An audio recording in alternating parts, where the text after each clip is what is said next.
Thank you. Thank you for inviting me here. How you see the world is often defined by where you come from.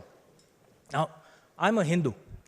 Hinduism is most probably among the most ancient living religions on earth.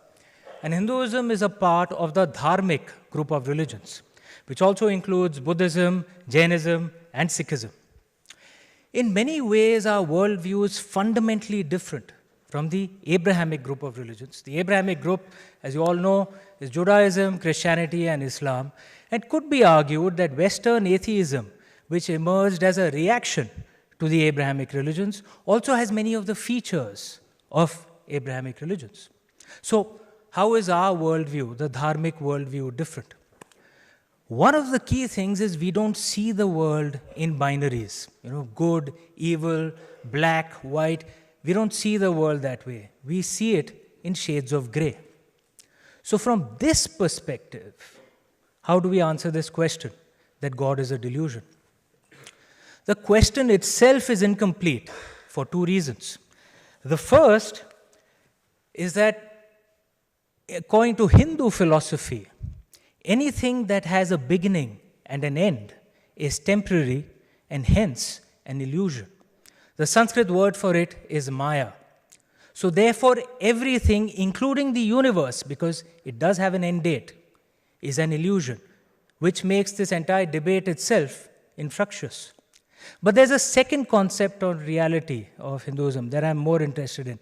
It says that anything that has a purpose and function is real, even if it's intangible. Now, let me explain the second concept a bit more. We've all heard of Carl Sagan, obviously. Carl Sagan had said that all our bodies are made up of water, calcium, and organic molecules. This is a scientific fact.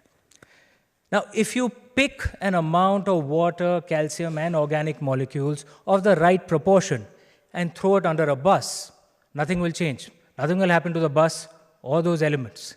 But I'm not about to jump under a bus, very obviously.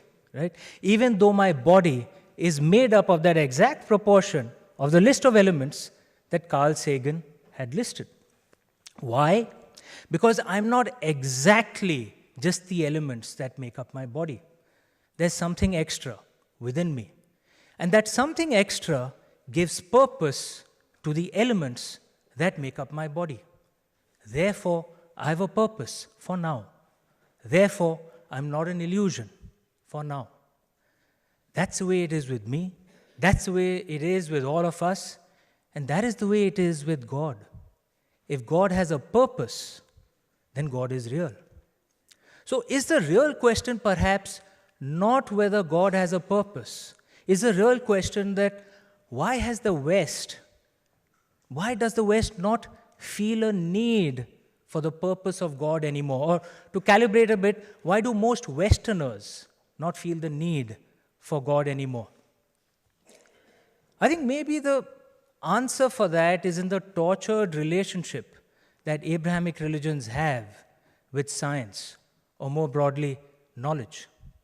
Any scientific truth that is in conflict with Abrahamic faith can be called as blasphemy. And that sets up that magnificent duel, right? Abrahamics and God on the one side and science on the other. And you have to pick one side. You can't have both. How does Hinduism see this debate? Well, first of all, Hinduism does not have a doctrinal concept of blasphemy. So there is no scientific truth that I have to deny to prove that I am a good Hindu. Simply, the concept of blasphemy doesn't exist.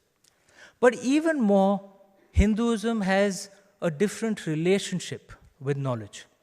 Let me explain that through, taking you to the book of Genesis. And all of you are aware of the Garden of Eden, right?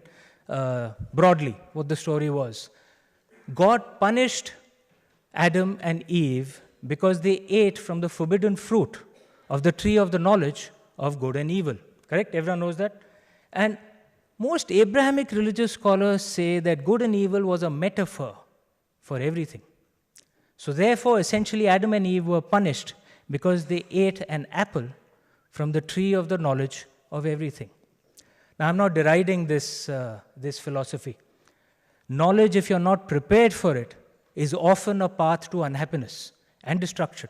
And it can be argued that you see a lot of evidence of that in the modern West today. So, if your purpose is primarily to just simply be happy, then maybe it's a good idea to avoid knowledge. Innocence is bliss, right? It's a fair call, right? Just remain innocent, remain happy. How does Hinduism see the relationship with knowledge? Hindu philosophy does acknowledge the risks of knowledge, but still tells us to go for it. To put it in terms that you may understand, Hindus wouldn't be told, don't eat that apple. In fact, we would be told, go for the entire freaking tree. But what we would also be told, that before you go for that tree, prepare yourself so that you can handle that knowledge. This is essentially the concept of karma and dharma. Learn, evolve, so that you can handle that knowledge, and then learn some more. And keep learning till you learn everything that there is to learn, till you have consumed that entire tree. Then you become God. You attain nirvana. I'm sure that's a term that most of you would have heard of, right? Nirvana. This is what the concept of nirvana is. You keep growing, keep learning, keep evolving, till you learn everything that there is to know. And then you become divine because you attain nirvana. Now, from this philosophical construct, what is the purpose of God? God is not supposed to be a strict father who keeps you in line for your own happiness. No. In the dharmic way, in the Hindu way, God is supposed to be like a witness or a guide who guides you on how to acquire knowledge without messing up your own life. Which is why you'll find that it's very, very common in India to be religious and scientific at the same time.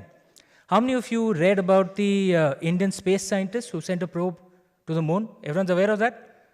Yeah, we sent a probe to the moon. The cost of that project was cheaper than a Hollywood movie on that project, right? But the scientists, and many don't know this, that the scientists who prepared that probe and that rocket, before launch, they took the components of that rocket to a temple to pray to it. They saw no contradiction in it. Unlike Western atheists who very often feel the deep need to insult religion to prove their scientific temper. In the Hindu way, the divine can be male, female, or transgender, and allows, even expects human beings to question him or her, as Lord Krishna did in the Bhagavad Gita. I'm primarily an author. In the books that I write, I openly criticize and question the caste system.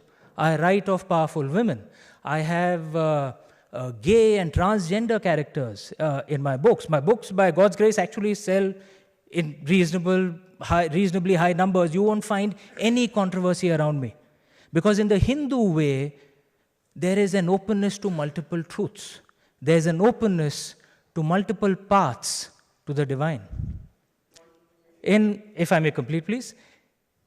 In some ways, then, this debate is similar to the debate that's taking place over artificial intelligence. From what I have read, not that I know Elon Musk personally, but from what I have read, apparently, Elon Musk is concerned about the risks of AI and is therefore hesitating. Whereas Sam Altman is, going all guns blazing, wants to forge ahead, right? In the Hindu way, the opportunity of AI would be seen, but the risks of it would also be acknowledged, right?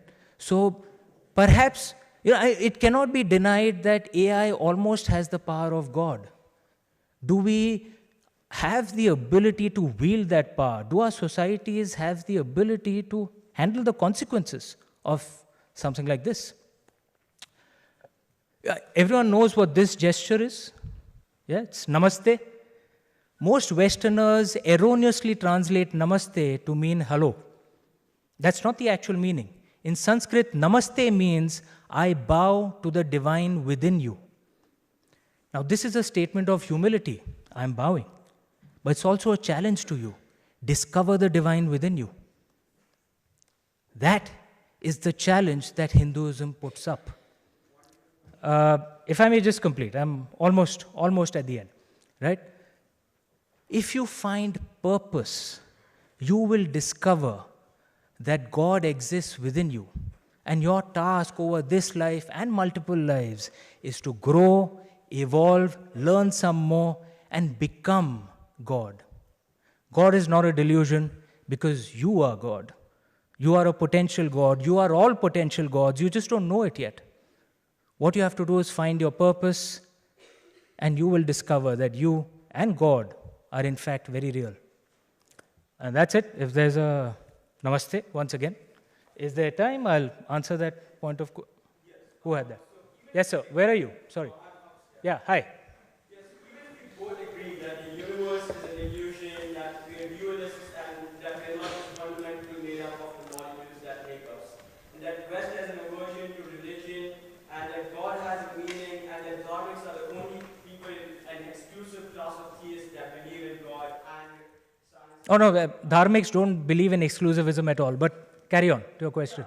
How does that still reasonably conclude that God is not a delusion, or on a digression, that God exists? Good question. Look, it's like this. One of the things that in fact, this debate happened in one of our Upanishads. One of the things that we can be sure of is that we'll only know the truth when we die, right? So essentially, we have theories which explain facts as we see it today, right? That's actually what theoretical physics is also. At many large levels, I'm sure you've heard of dark energy, dark matter. No one really knows what it truly is, but just it's a theoretical placeholder to explain facts as we see it today, right? What is the theory that might create a better society today and might explain facts as we see it today, right?